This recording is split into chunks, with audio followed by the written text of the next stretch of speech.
It is a story of a family, a broken family who are partially resurrected one summer on a small island in the southeast, and it's a father and a son and a daughter, and they're reunited to try and find out a little bit more about each other. And there's a lot of things that are unknown at the start of this movie, and they're kind of discovered over the course of the summer.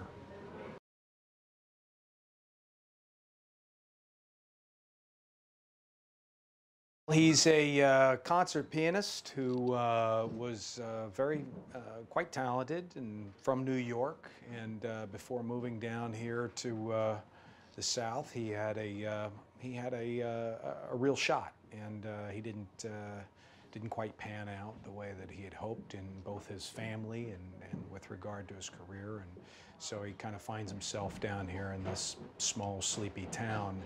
And yeah, there's some secrets that some stuff that he has that the family doesn't know about.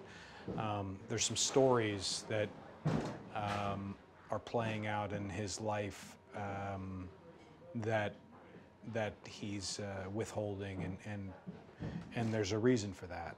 And the family is, you know, his kids find out a lot in the course of the summer.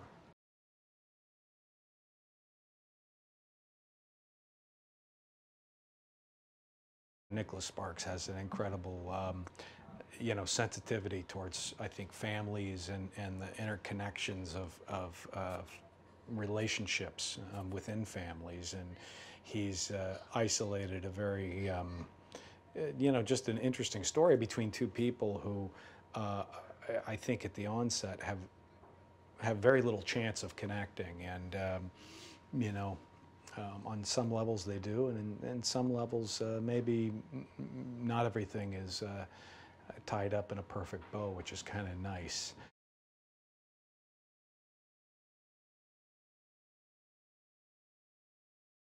I hadn't met Miley before this film, and she has a large body of work and quite a few fans here locally that are hoarding the location at all times. It's kind of nice to watch. She's, you know, this is an interesting movie for her, I think. You know, you know, she's 16. She's 16! How is she 16? And obviously this role that she's playing asks a lot of her, I think, emotionally, and it has a lightness to it, and yet it's got a lot of emotion, and it's got, there's a lot of different lines she has to walk in this, and it's not an easy job, and I think she's doing well.